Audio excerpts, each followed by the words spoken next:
Okay, we all know that Tecno really did position their Tecno Camon 40 series as an AI-powered smartphone. To a point, guys, na it will give you the advanced features for an affordable price point, making AI more attainable. The question is, enough ba yun? Let's talk.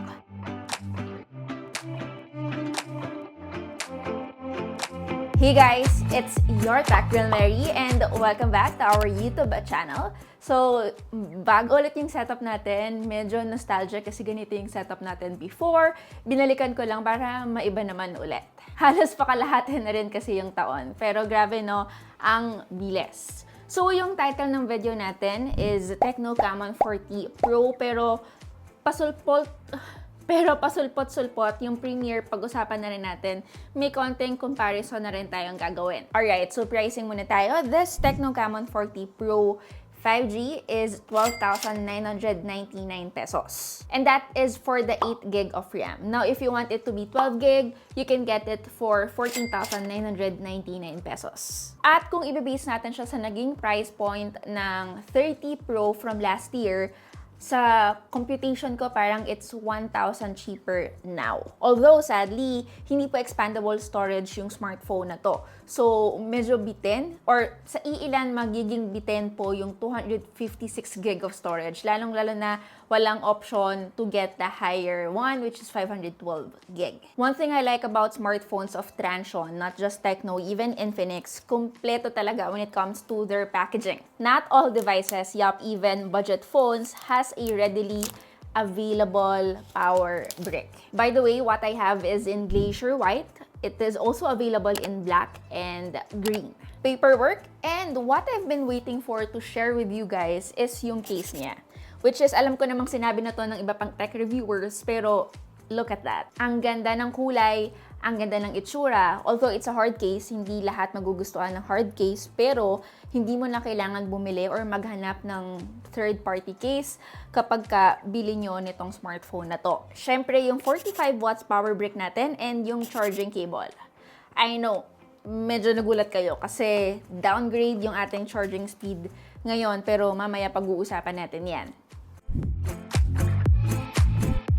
Unang-una, it's a plastic back panel. At the same time, yung design choice nila for this Tecno Camon 40 Pro is slightly dated na. Siguro dahil flat edges ang uso talaga ngayon. But since medyo may kahawig itong smartphone nito, which is yung S-series nga ng Samsung with its vertical camera layout, it makes the device more clean and mas nadadivert siya sa modern aesthetic kaysa sa napag-iiwanan because of the trend these days na flat edges. And that is because Samsung is one of the premium Android brands that most Chinese brands like this really look up to. Siguro, what set this apart lang is yung raised camera module niya that actually goes down hanggang ilalim, and according to the brand, it is inspired by a Swan. Kung mapapansin nyo rin sa kanan ng camera setup niya, aside from the LED flash, may color red sensor siya. Ito yung mag-i-indicate kung kayo ay nagre-record or not.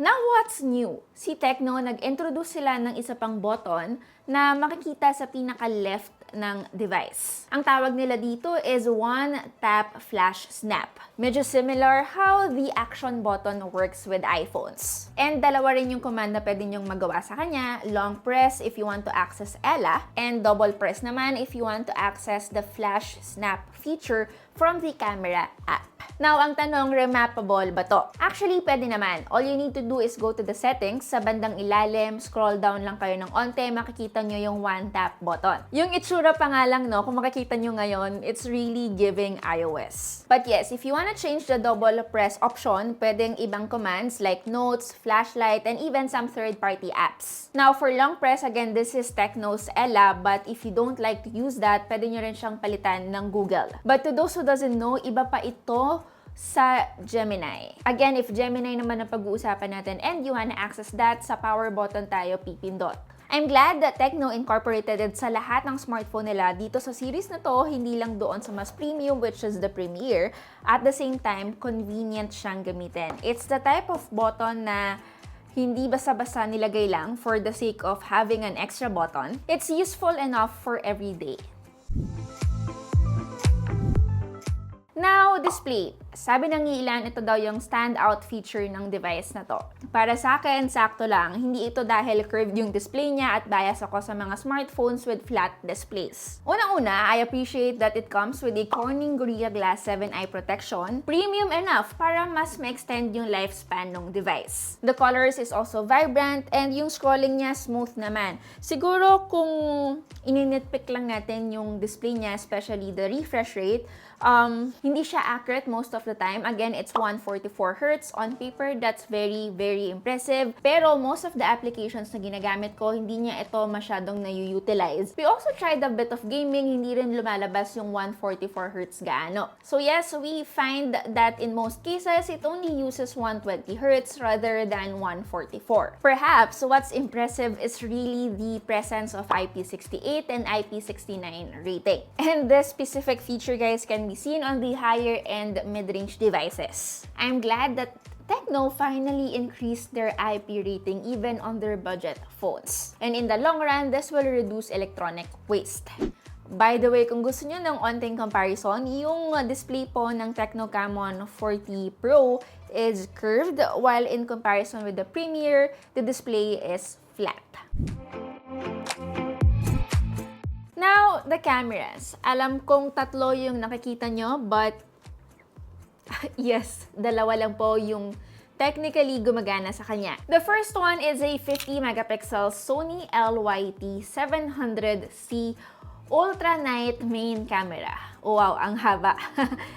And of course, an 8 megapixels ultra-wide lens. Yes, another downgrade. If you remember, yung predecessor niya, it used to be a 50 megapixels ultra-wide. At the same time, sa pagkakaalala ko guys, may macro lens din tayo. So, totoong triple camera setup yung last time. Ngayon naman, hindi ko naman hinahanap yung macro lens. Yung downgrade lang ng megapixels, yung medyo worried ako. Although hardware lang naman ito, pero syempre it still affects the output.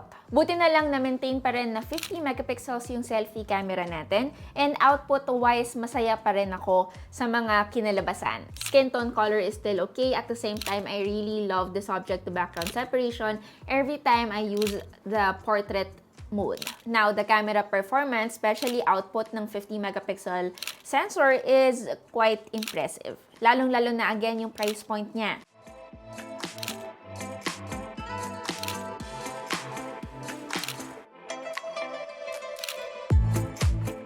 Sa totoo lang din, mas sakto at maganda yung naging kinalabasan ng pictures taken by this device kaysa doon sa previous phone na nireview natin, which is the Vivo V50 Lite. Anyway, it has good clarity and detail kahit na wala siyang dedicated telephoto lens. Medyo napagyawanan lang talaga yung output ng ultra-wide lens niya. At the same time, for video recording naman, it can still shoot 4K at 30 FPS for the main camera, 4K at 30 FPS for the front cam. Anyway, since camera pa rin ang topic, aside from the usual AI tools like AI Erase and even AI Extender, which I know most of you guys know how it works, pag-usapan na lang natin yung photography benefits doon sa kanyang AI integration. Since AI din naman ang pinagmamalaki ng smartphone na to.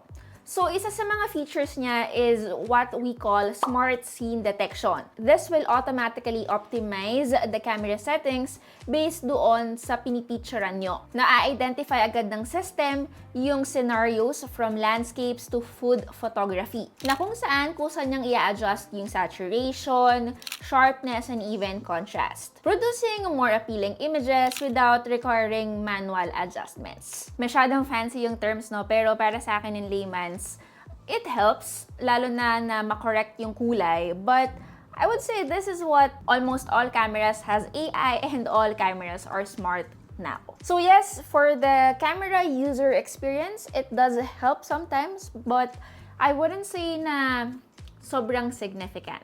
Now, what does help is yung artificial intelligence forefront nila, wherein sa umpisa pa lang ng initial setup, meron na silang AI-assisted interactions for new users. Dito mo agad makikita kung paano in-integrate ni Tecno yung bago nilang tinatawag na Tecno AI. Sa umpisa, medyo nakakairita kasi there's no way for you to exit, kailangan mo siyang antayin. Kumbaga parang nanonood ka ng YouTube, nagkaroon ng ads, hindi skippable yung ads, kailangan mo lang siyang antayin matapos. Pero again, sa mga new users ng Tecno, hindi madalas mag mag-upgrade ng smartphone, ng device nila, maganda tong simula.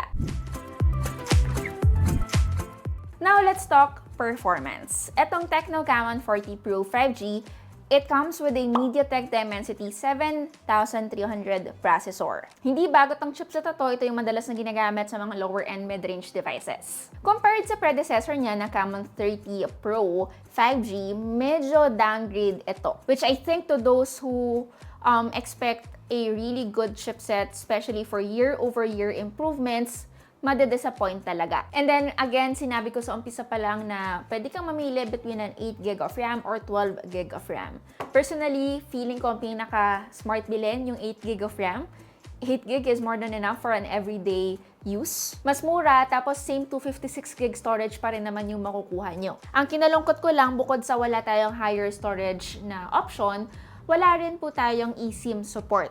So for those who loves to travel, hindi kayo makakabili ng mga eSIM. So yes, 8GB of RAM para sa akin, adequate enough to for the multitasking you do. For most users, sobrang okay nito. Next, we got battery. It's 5,200 mAh. And for how thin it looks, in fairness naman, they were able to manage to put that large battery capacity. But sadly, it only supports 45 watts fast charging now, unlike last year na 70 watts fast charging. And mind you guys, yung last year, even yung 4G version, 70 watts capable din. But based on our experience, it takes about 48 minutes to charge it from 0 to 100%.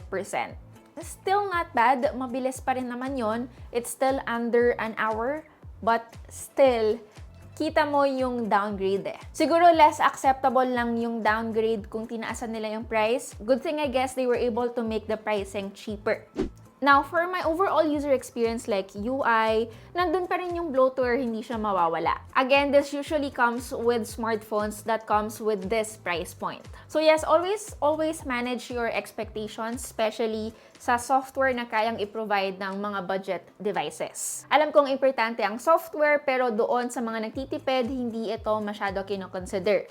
Wala namang masama doon. I know this phone cannot compete directly sa mga flagship devices, especially sa raw performance. Durability-wise, malaki yung improvements niya, lalong-lalo na rin sa itsura niya. Yun nga lang, syempre, nag-downgrade yung ultra-wide lens niya at the same time the charging speed. Yun lang naman yung dalawang issues ko sa kanya, but other downgrades medyo okay lang sa akin. At syempre, hindi mawawala yung presence ng Tecno AI, from which I think isa rin sa mga naging reason kung bakit mas naging smooth yung experience ko.